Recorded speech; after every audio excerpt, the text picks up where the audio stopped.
Welcome to another episode of the Ultimate Freedom Teachings video series. Robert Scheinfeld here, and I'd like to give you a warm welcome to this first episode of what I'm calling Brutally Honest Tuesdays, which is a new video series that I'm launching with this first episode. So since it's the first episode, I want to start out and give you a background on what Brutally Honest Tuesdays is going to be all about. And then I'll go into one example of the actual content at the end. First, as the name would suggest, Brutally Honest Tuesdays is something that I will create and launch on Tuesdays. And brutally honest means I'm going to take a brutally honest look at what I call the party line, what's typically taught and shared and done in the realms of how to be successful in life, personal development, spirituality, truth with a capital T, manifesting, reality creation, all these kinds of things that have what I call mainstream components and sometimes metaphysical kinds of components. I'm going to take a brutally honest look at these things, and I'm going to pop myths, and I'm going to help you to exchange what I call lies, illusions, and stories about these things for a direct and consistent experience of the truth with capital T's. I'm going to invite you to take a brutally honest look yourself at what's actually happening in your life when you're working to pursue goals and achieve goals and produce results. I'm going to encourage you through every episode from a brutally honest, straight talk perspective to look at what's actually going on, what's actually happening, versus the party line about what's really going on and what's happening. The episodes are not going to be designed to be complete and full. They're going to be designed to push on you, to poke on you, to plant seeds. Or another way you could look at it is they're designed to drop big drops in the pond of your awareness, your perspective, your way of being and looking at things, so that those drops can then ripple out and have long-lasting and dramatic effects in your life. So there may be times that you'll finish an episode and it'll be, whoa, Robert, you can't just stop there with that kind of an abrupt ending, but I will. Because the intent is to support you. And to support you, sometimes it's just the best thing to do is to just shake you up and leave you there for a while and allow it to ripple out versus dotting every I, completing every T. For that reason and for a lot of other reasons, because for whatever reason, my whole life, I never meant it, I never intended it, it wasn't a goal, it wasn't a choice. I've just always been a renegade. I have always looked at things differently. And I've exposed myself to things, and different things were revealed to me than what most people were saying and what the experts and the mentors and the books and the courses and the workshops and everything else were saying. I've always been someone that's been going against the grain or saying, wait a minute, no, that's not what I've experienced. It really doesn't seem to work that way. Or yeah, but, okay, this piece is correct, this piece is correct, this piece is correct, but not that, or there's something missing, there's something that we're not being told here, there's something else going on here, and then I had an obsession to find out what that was. What's the missing link? How do things really work? What's really creating what happens to me every day? And based on the brutally honest and truthful with a capital T answer to that, how do I go about living my life? So these are the kinds of topics that I'm going to be going into from a brutally honest, straight talk perspective. No holds barred. I'm a very respectful and courteous person, and I know that everyone out there plays their role, perfectly supports their own journeys and their own stories and the people that they interact with. And I fully expect that I'm going to piss off a lot of people. I'm going to turn off a lot of people. I'm going to make a lot of people angry. And there's going to be a lot of swirl that'll come from me pushing on these kinds of things through Brutally Honest Tuesdays. And that's great, because that's all part of the drops in the pond and the ripples out. And to my bias, that's what it takes to have a direct experience of truth with a capital T and to really be able to tap into, so to speak, bear with the language, the real power, the real creative process, what's really going on day to day so that everything can finally change. All this, for me, came out of a journey in which I was not a happy camper.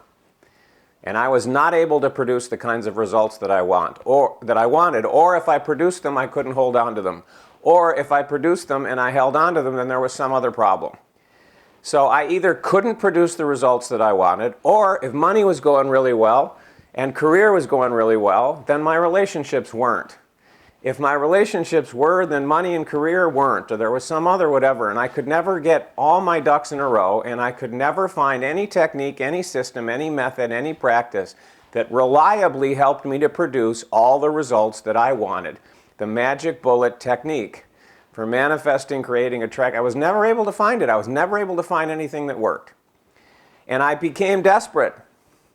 And it was, okay, obviously, there's something going on here that I don't know and that isn't being taught and isn't being shared. And I want to know what it is. And I will do whatever it takes to find out what that is and to be able to finally shift my life, because you're probably like me, maybe not, maybe to one degree or another, but I just got totally fed up and tired with hitting dead end after dead end after dead end on what I call the quest for success and happiness and prosperity and abundance and personal and spiritual development.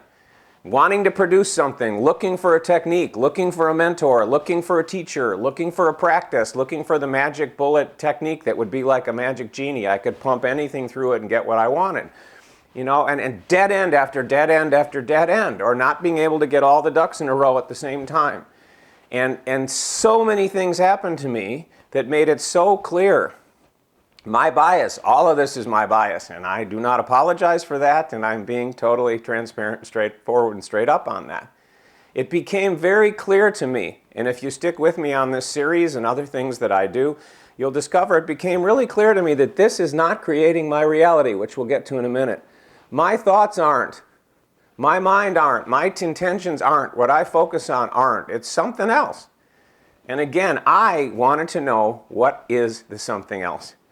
And how can I tap into it? How can I use it? How can I align with it? How can, whatever the word is, words don't serve, to be able to change my life, because my life was not working on any level in terms of core quality of life. You may know some of my story. I produced some extraordinary results in a career way, in a financial way, and other kinds of things, but my life wasn't working, and I was still a mess, and I couldn't seem to fix myself. I couldn't seem to change and improve and create the kinds of things I wanted, and so I went searching for something else. Having said that, by way of a brief introduction, I could probably talk for hours about the stuff I just shared with you. Let's get into the topic today, and again, not going to dot all E's, not going to cross all I's, not going to cross all T's, not going to deliver complete thoughts and lectures, planting seeds, dropping drops in your palm. So, odds are, the language may be different, but odds are somewhere on your journey you have discovered the idea that your thoughts create your reality. That what's going on in your mind is creating your reality. That your most dominant thoughts, there's a universal law that whatever you hold in your most dominant thoughts, you will manifest in your life. All these kinds of things, there's lots of different variations and the language varies, but that's the party line. So let's take a look at this. First, if that was true, then everything that you think about, everything that you focus on, should manifest. Whether it's a positive thing that you want to create or it's a negative thing that you're afraid of. Whatever you hold in your most dominant thoughts ought to manifest. It ought to show up in your life. But if your life is like mine was, and like the tens of thousands, hundreds of thousands of people who have come to me with the same kinds of frustration that I had, what you notice is that isn't what happens. You set intentions, you focus on things to produce, let's call it positive results, and they don't all manifest. And then there are times that you're deathly afraid, I'll just use that language, maybe it's too dramatic, that something bad's going to happen and it's in your dominant thoughts, and it doesn't. And then the big kicker for all of this is, we've all had the experience, you, me, all the experts, all the people who've gone and gotten help from the experts, we've all had experiences of all kinds of things showing up in our lives, things that we'd call good, things that we'd call bad, that we never thought about. So my bias is you have to acknowledge, if you take a brutally honest look at that dynamic, that there's something else going on that is shaping what's happening to you every day, that's creating what's happening to you every day, or at least it's modifying it. The party line will say, it's your subconscious mind. It's something about the way your brain's wired. It's karmic, it's past lives, it's whatever. There's all kinds of different explanations. But the bottom line is, in that party line, when the techniques don't work reliably, When the bad things don't always happen, the good things don't always get produced. Things get produced that are what you'd call good and bad that you never thought about. The party line is there's something hidden, something buried deeply in general, and that's what's blocking you, or that's what's causing these kinds of things to happen. And so to my bias and my experience was, great, thank you very much.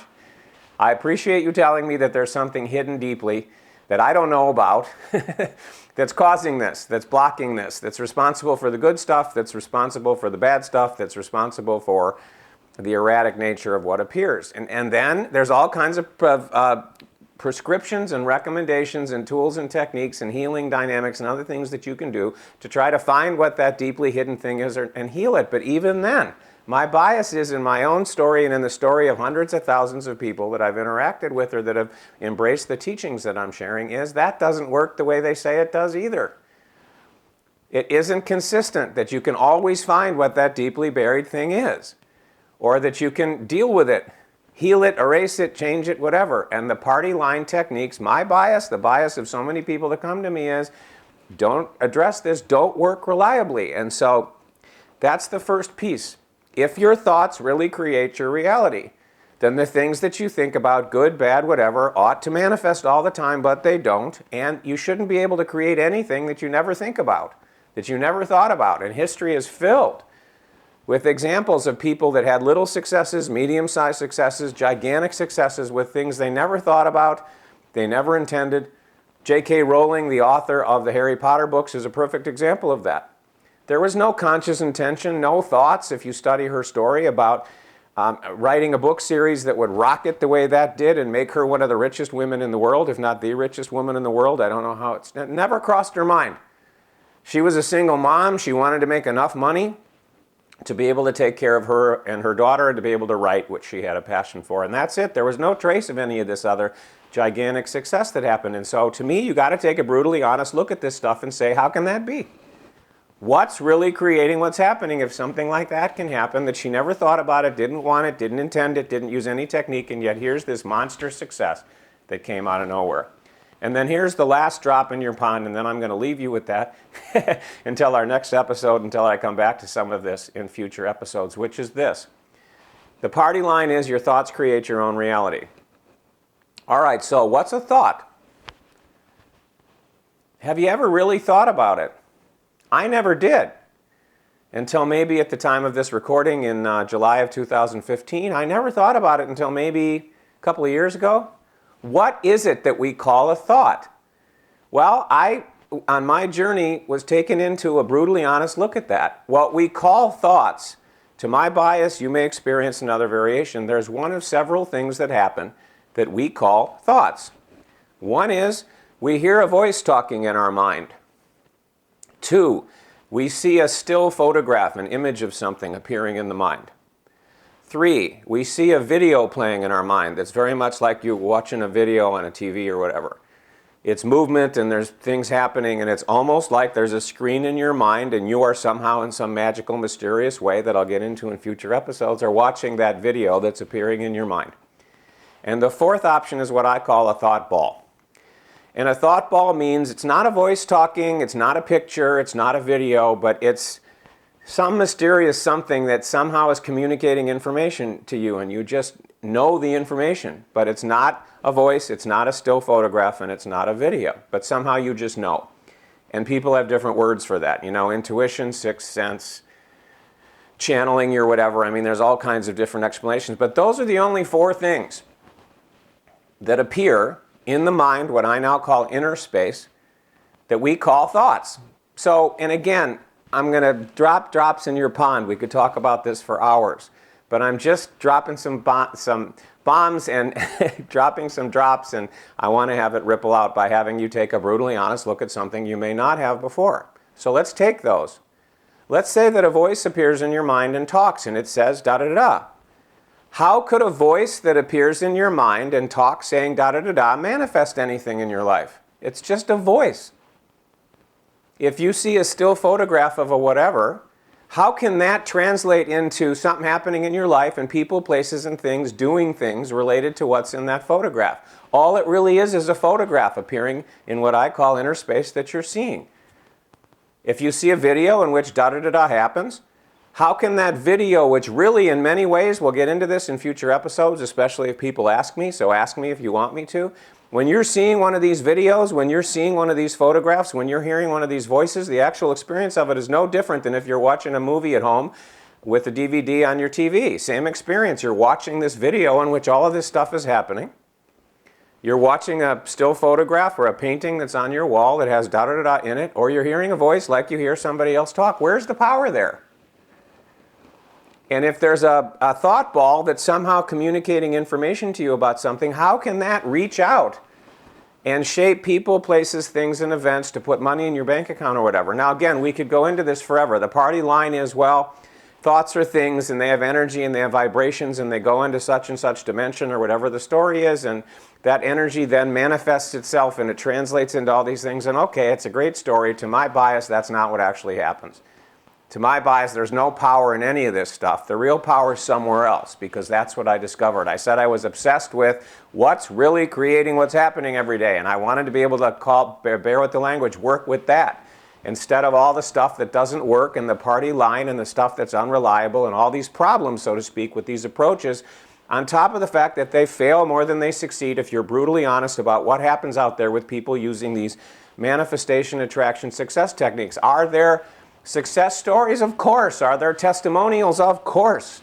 If you talk to the people with the testimonials and the success stories and the writers and teachers and speakers and everything else that teach these party line techniques, do they have a magic genie that every single time they apply a particular technique to produce a particular result, they produce the result? No, if you take a brutally honest look. But we conveniently forget that. Topic for another day. Okay, I said that was going to be the last drop. Here's the last drop. Relating to thoughts. The party line is your thoughts create your own reality. And focus on what you want, get clear on what you want, focus on it, do a vision board, do whatever else it is, think about it before you go to sleep, whatever it is. But here's the thing. If you're brutally honest, and don't take my word for this, look and verify it for yourself. You got voices appearing in inner space that say things, you got still photographs appearing, you got videos appearing, and you got these thought balls. I invite you to take a brutally honest look at what I'm about to say here. Did you choose to have that voice appear and say whatever? Did you cause the photograph to appear? Did you cause the video to appear? Did you cause the thought ball to appear and communicate the energy? No. Brutally honest truth, thoughts, whatever shape they take, appear apparently out of nowhere. They say and do and display whatever they say and do and display. They stay as long as they stay, and then they disappear back into this mysterious nowhere. And we're aware of all of it, but we got absolutely no control over the process. And I know there are people who will argue with me about that. And I'll give you a really funny example that just will really hammer this home for you, and perhaps you'll laugh because you had a similar kind of an experience. Years ago, probably 25 years ago at the time of this recording, maybe longer, I was searching for the perfect manifestation technique that I could use to reliably produce the results that I want. And there was one that I found that I was very excited, and the particular person that was offering it, it was the most powerful manifestation technique that they had ever done. And what you were supposed to do was focus on something that you really wanted, picture, video, whatever, the ultimate outcome that you wanted, which is probably familiar to you on what the party line says about this stuff. And then you were supposed to summon up as much positive energy as you could, so to speak, and feel that positive energy while focusing on this particular image. And you were supposed to do it for a certain number of seconds. This isn't it, but I'm going to make up, you're supposed to do that for 20 seconds. So I was very excited by this, and so here's what happened. I got clear on what I wanted.